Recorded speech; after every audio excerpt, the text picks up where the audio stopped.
So what we're doing right now, we're in the studio with the RZA, got my crew in here, and we're working on a project called Afro Samurai, starring Sam Jackson and Lucy Liu. It's called You Already Know. Check it out. Robert F. Diggs, a.k.a. RZA, is working on his latest film score. He's a prodigious music producer, rapper, and sometimes actor. He's also the mastermind of the hip-hop band the Wu-Tang Clan, and a devoted fan of Bruce Lee. You know, when I think about, Bruce Lee and martial arts and things and the influence on me, it's been a strong influence on me. Look at my first album, it's called Enter the Wu-Tang, 36 Chambers. That's basically taking the title of Enter the Dragon, you know what I mean, and putting it and applying it to ourselves. The group's 1993 debut, Enter the Wu-Tang 36 Chambers, was the first album to mix rhymes with dialogue sampled from underground Hong Kong movies. The band has sold nearly 6 million albums, all featuring snippets from producer RZA's personal collection of action imports. 1, 2, 3.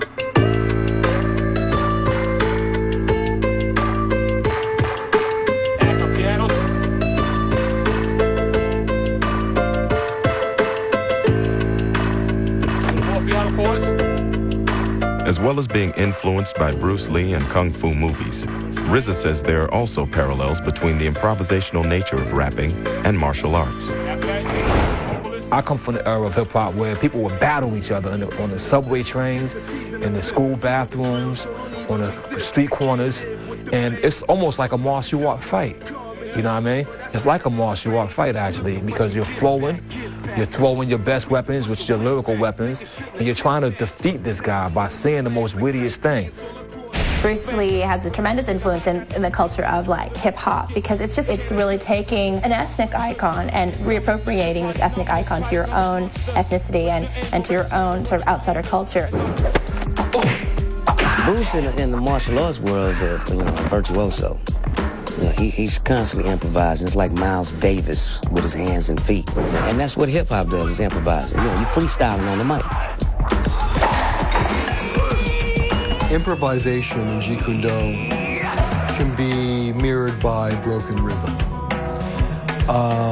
And this also reflects in rap music, jazz music, all sorts of music, rock music.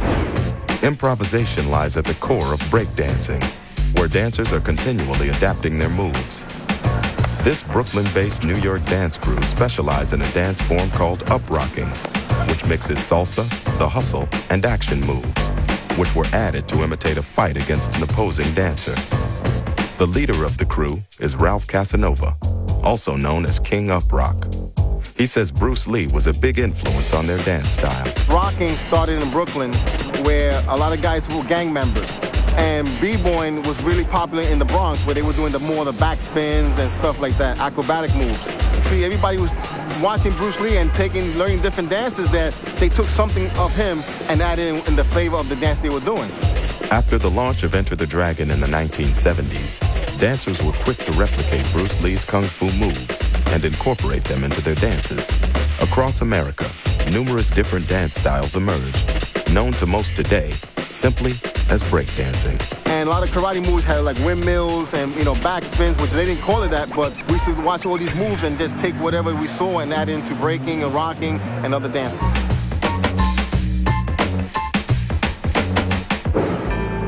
The man responsible for creating the music for the film that first inspired these dancers is composer Lalo Schifrin. As well as Enter the Dragon, he received 6 Oscar nominations for classics such as Mission Impossible, Cool Hand Luke, Bullet, and Dirty Harry. He believes there are parallels between how he approaches composing and how Bruce Lee approached his own martial art. He said to me, martial arts started in India 5,000 years ago. And there were traditions, so I brought the traditions. And I said, you know something, we have something in common. Because 2,000 years of tradition of European classical music, I learned it, I studied too. And I broke the rules. I broke the tradition, so we have something in common. And he was very happy. The soundtrack to Enter the Dragon sold more than 500,000 copies, earning Lalo Schifrin a gold record. It also went on to inspire Hollywood director Brett Ratner who vowed to use Lalo for his first film after hearing the soundtrack. I had the idea of working with Lalo because of the theme of Enter the Dragon, the way that he put Bruce's voice and his yelling, the mixture between the Chinese instrumentations and the urban cool grooves, which if you think about it, it's like Asian music and kind of black urban music combined to make that theme. And that's really what gave me the idea of Rush Hour. Like Brett Ratner, Quentin Tarantino is another high-profile Hollywood director that has been inspired by Bruce Lee. When he wanted someone to do the soundtrack for the movie Kill Bill, he approached RZA to draw on his vast knowledge of Bruce Lee films. Doing the music for Kill Bill was something that was a great opportunity for me.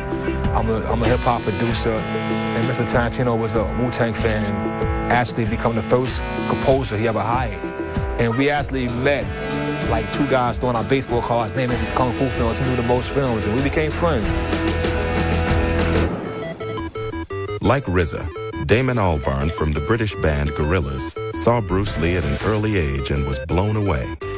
His band has sold over 15 million albums, and their latest project, a circus opera called Monkey Journey to the West, has been staged around the world. When creating the music for the opera, Damon Albarn drew on the soundtrack to Enter the Dragon. I definitely thought about that when I was doing the music for the Monkey Opera. The strong use of orchestra, and it's just really exciting. It never became dull, you know. Bruce Lee's influence has been apparent in much of the Gorillaz' work since they launched in 1998 as the world's first virtual band. You always say that too. They created their own Game of Death animation and dressed Monkey in Bruce Lee's signature yellow tracksuit. You put Monkey in a Bruce Lee... Yeah, well, exactly. Monkey has a Bruce Lee tracksuit. You can't really... It's so iconic. The Gorillaz aren't the only artists to capitalize on Bruce Lee's image. The international appeal and strong brand identity is something advertisers and marketers have also been keen to exploit, creating a wave of Bruce Lee-inspired commercials, comics, and video games around the world.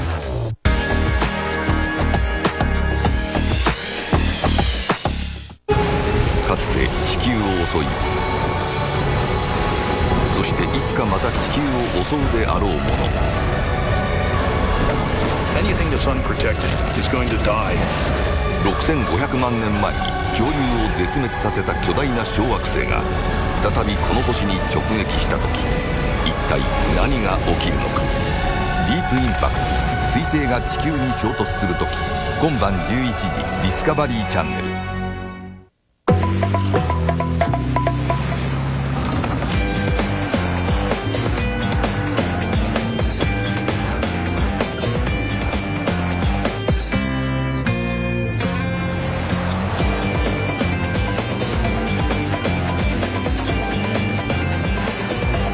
ドイツ基準の本格コンパクト SUV フォルクスワーゲンティグワン。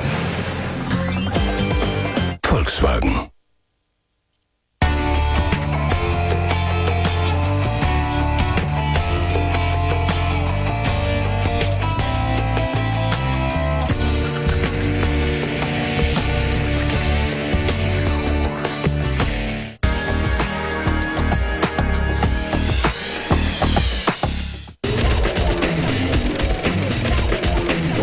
When Bruce Lee emerged in the early 1970s, he looked and acted like no one before.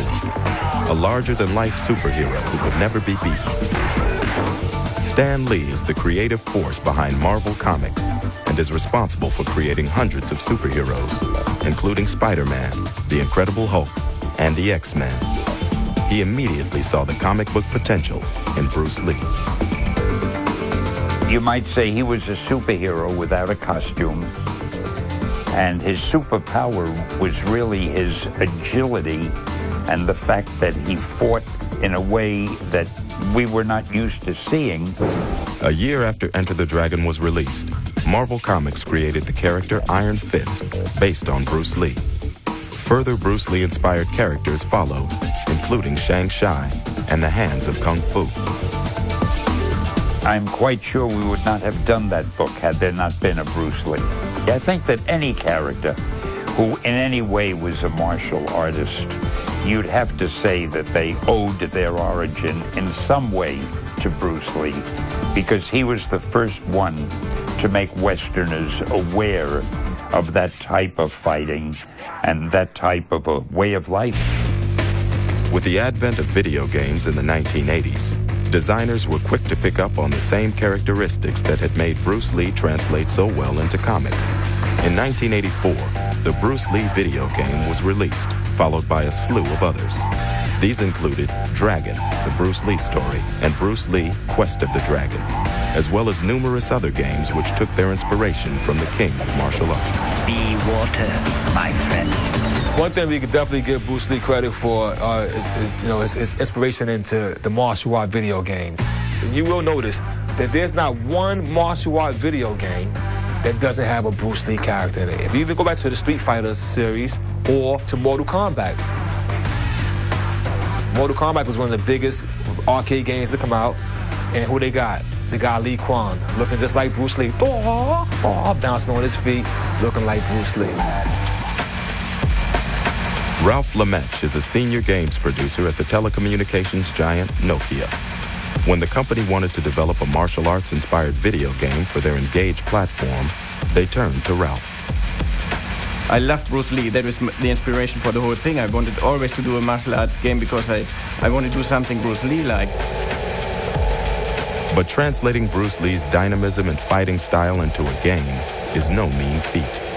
To get the most realistic fighting simulation possible, Ralph decided to use a technique called motion capture, where human movement is filmed, then digitally recreated. After an extensive search, Ralph found the man he thought best captured Bruce Lee's speed and fighting style, a Jeet Kune Do instructor from Glasgow named Tommy Carruthers. And he's just Jeet Kune Do guy around the world. I mean, his speed, his power, and his precision, it's just unmatched. I just love looking what he does, you know. We shot, I think, 7 days, motion capture. We done all the footwork, punches and kicks, and we done the stunt work and fight choreographer, which was pretty hard work and pretty good, exciting, and something different. I've never done anything like that before. The characteristics that have made Bruce Lee translate well into video games and comics have also been a gift to advertisers. Partly because he was smart enough when he was alive to actually create aspects of his screen persona that are so identifiably Bruce Lee. You don't even need the name Bruce Lee. You don't even need to hear his voice to think, oh, that's Bruce Lee.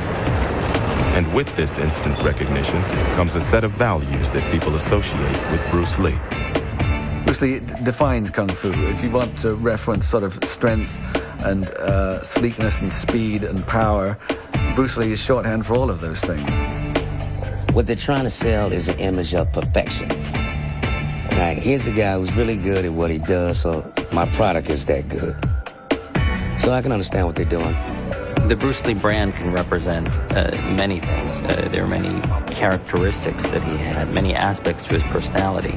It can represent purity, health, confidence, speed, even tragedy. Ari Merkin is the CEO of the New York advertising agency, Toy. As well as being one of the most awarded creative directors in the world, he's also a huge fan of Bruce Lee, using him as the inspiration for many of his commercials. Bruce Lee influenced me tremendously. Creativity is about sort of spitting out what you've got inside, you know, the things that have influenced you, the images that have stayed in your mind. Bruce Lee and all of the things that I took away from his movies always stayed in my mind. Bruce Lee's image has been used in hundreds of advertisements around the world to sell everything from cars by BMW, Levi jeans, and confectionery. Well, that's funny. I mean, Bruce Lee's image to this day is still used by many advertisers from so many diverse companies, from Mars bars to drinks in Japan to candy to many other things, because Bruce Lee sells. In this Mars bar ad, a Bruce Lee lookalike is being attacked, but instead of using nunchucks, he opts for a far less threatening weapon.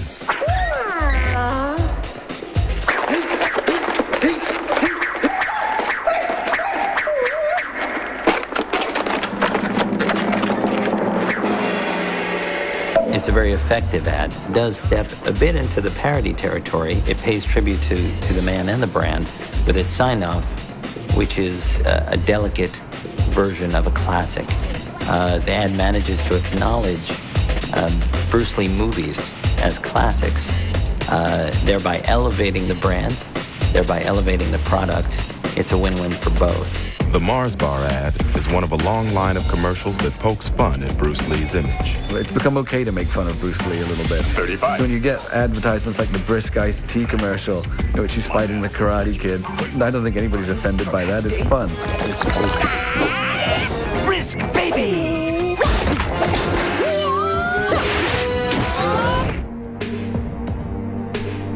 It's Bruce Lee's legacy that was foremost in people's minds when they gathered in Seattle for the 35th anniversary of his death. He's buried alongside his son Brandon, a rising actor who died in a tragic accident on the set of the film The Crow. Bruce Lee's grave has become a mecca for fans, with thousands turning up each year to pay their respects. Linda and Shannon have returned to celebrate the life of a devoted actor, husband, and father. They're joined by more than 400 people who have traveled from as far afield as Lee's ancestral home of Shunde in China. We are so proud of him because he's Chinese.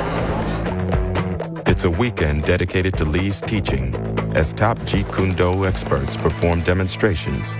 It's also a chance for Shannon and Linda to discuss how they are keeping the legacy alive, with plans for the first Bruce Lee Museum on U.S. soil in Seattle, known as BLAM. That's the Bruce Lee Action Museum. So she wanted it to represent movement and action and taking action and make it also about community, research, philosophy, education, foundation, all of those different things. It's July 20th, the day of Bruce Lee's death, and Linda, Shannon, and many of Bruce Lee's family and friends have gathered at his graveside to pay their respects. This is Bruce's gravestone. In front of it is a book. And on the book it says, "Your inspiration continues to guide us toward our personal liberation." It's the journey that's important. It's not the destination. Bruce Lee is also being remembered in other ways, with statues being erected to him in China and Los Angeles to follow those unveiled in Hong Kong and Bosnia, where he was chosen as a symbol of the fight against ethnic divisions. A spokesman said, "We will always be Muslims, Serbs, or Croats, but one thing we all have in common is Bruce Lee." It's been more than 35 years since the death of the man universally hailed as the king of martial arts movies, a man who changed the worlds of film, philosophy, physical fitness, music, and the arts. A man who died aged 32 before seeing the impact he created, a man who changed the world forever. His impact was so incredibly powerful. I mean, he just really hit popular culture in the solar plexus with the biggest right hand a man could throw. And I think we're still reeling from the blow.